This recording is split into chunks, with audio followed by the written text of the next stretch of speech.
we're all locked in, right? We're all locked into this Israel Palestine YouTube flag, YouTube flag. We're all locked into this. And there is a number of people, by way of zero, I should say, there are zero people who are in the middle on this.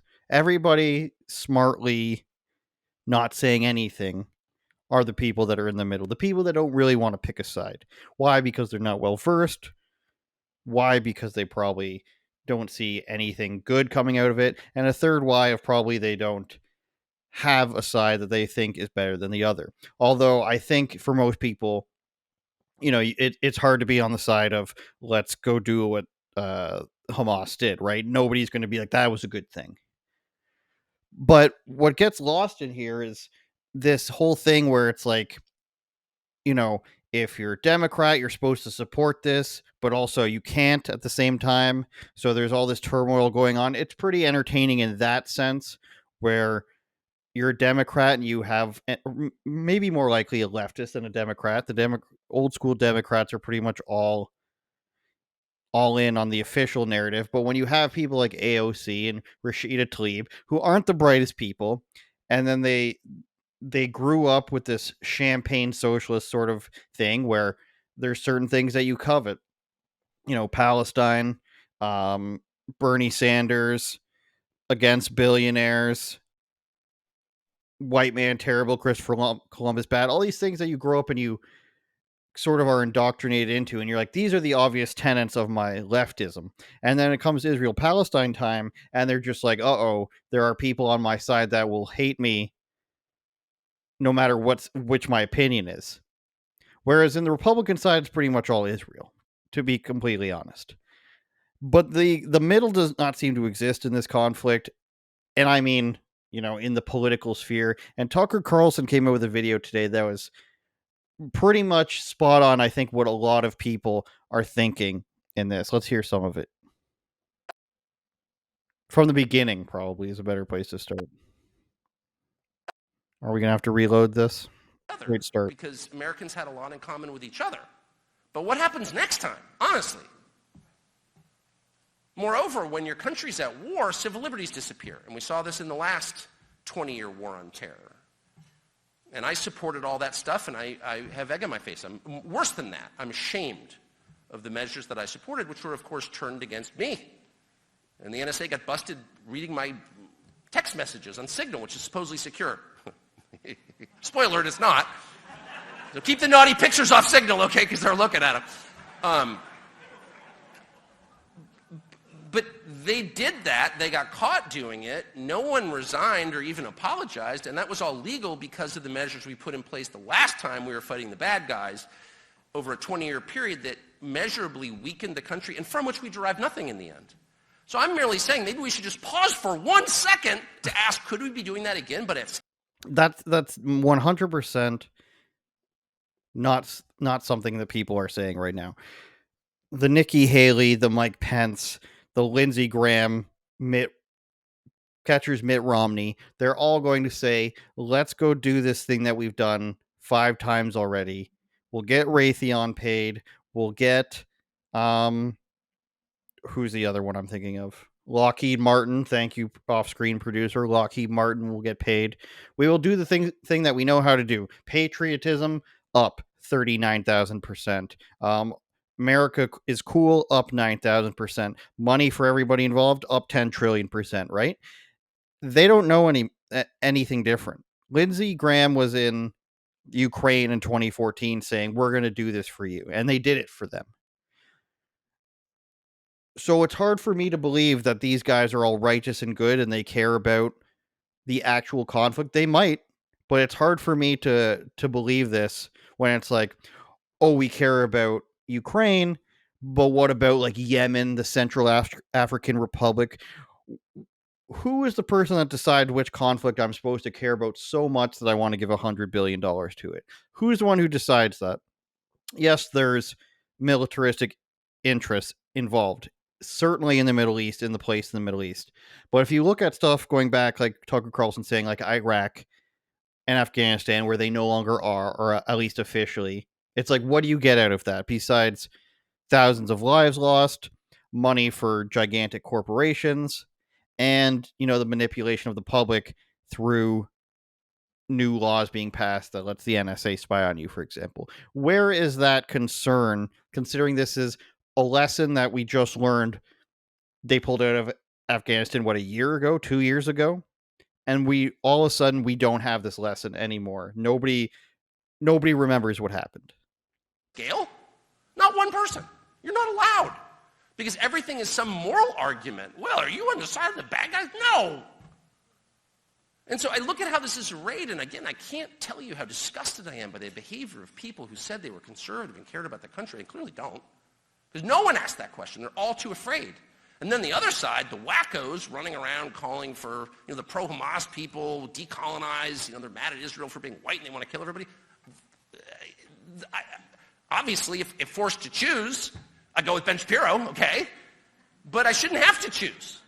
Like, there should be the America guy in the middle who's like, I have strong sympathies here, and morally I'm on one side, but I'm an American and I've got a ton of kids. Well, I'll speak for myself. I am an American. I was born here. I will die here.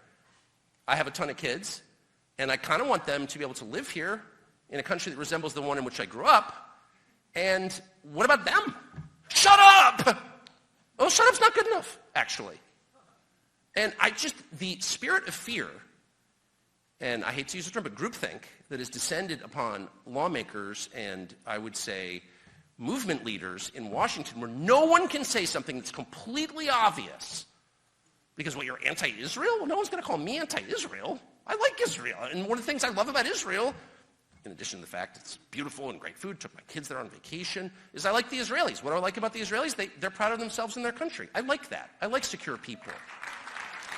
But I don't know a single Israeli, and I say this as a compliment from my heart, I don't know a single Israeli who would jeopardize his own country's economy or safety for another nation. Because they care about their nation. This is the thing, right? You're not allowed to have a problem with anything that's going on. Nobody's going to agree with a terrorist attack. Nobody's going to say they'd rather live in, an Islamic nation, probably, as opposed to a Western nation. People aren't likely to say this. But what does the new Speaker of the House do the first thing he gets into power? And everybody's saying we like this guy, pro-Trump, the right views on January 6th. I saw they gave him an F. He's been given an F rating for his support of Ukraine. All good things. And the first thing he says is, we're going to give money to Israel. Okay, yes, we know that the government wants to give money to Israel, but day one, pledge to America, give away money. That's it, though. Whether you think it's a good idea to give money to these other countries, it can't be priority one. When these other countries are fighting their own wars, and again, there is strategic reasoning behind some of the reasons people have for giving this money away. I don't agree with most of them, okay? But when day one is like, how can we give away the money? That's where you lose me. This guy is 99%, and I know I'm picking on him as he just came in. We'll see what he does. But you have 99% of the right opinions, and I guess I should be thankful for that. But I don't think it's good enough anymore to just say what everybody already knows that you're supposed to say. I don't think that's good enough anymore. Canadian Conservative leader Pierre Poilievre, if you're familiar with him, comes out and says, vaccine mandates were bad. In 2023, he says this. Said zero things about it at the time, said zero things about COVID hotels, people losing their jobs, all this stuff. Then he starts running for leader. He's like, I like the trucker convoy. Restrictions are bad. He passes nothing in Parliament, passes zero bills in the last 8 years. And it's like, oh my God, congratulations. It's just not good enough anymore. And when Tucker Carlson, the guy, I guess it takes however millions of dollars that he has and being fired from places like he has, I guess it takes that to have the confidence to be able to say something like this, but it shouldn't be. When you're in political office nowadays, what is the benefit to just going with what everybody says. Is it money? It has to be money. Because why else would you just go into political office and be like, let's give away all of America's money? When you know the border's open, inflation's too high, gas prices are too high, food prices are too high, you're not building infrastructure anymore. We're not getting any more super domes or Astro domes. You're getting the Las Vegas dome. But why is you go into politics to say, I'm going to join in with the chorus and say, let's give away our money? That's what you wanted. That's what you wanted to do growing up, is fund other wars, fund wars in other countries. It's what we all complained about. It's what every person growing up in the Western world who wasn't in politics already complained about. George Bush and Barack Obama are in so many wars. They're bombing so many people for pointless reasons. They lied to the people.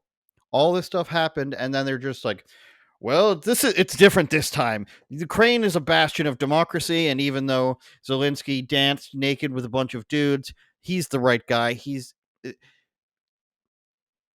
It's not just the boomers. It's largely them, but it's not just them. It's everyone who wants to aspire to being that guy who can be in the position, but they're not willing to say what needs to be said on their way to doing that. It's longer than enough time having passed. Turn it up, Jordan.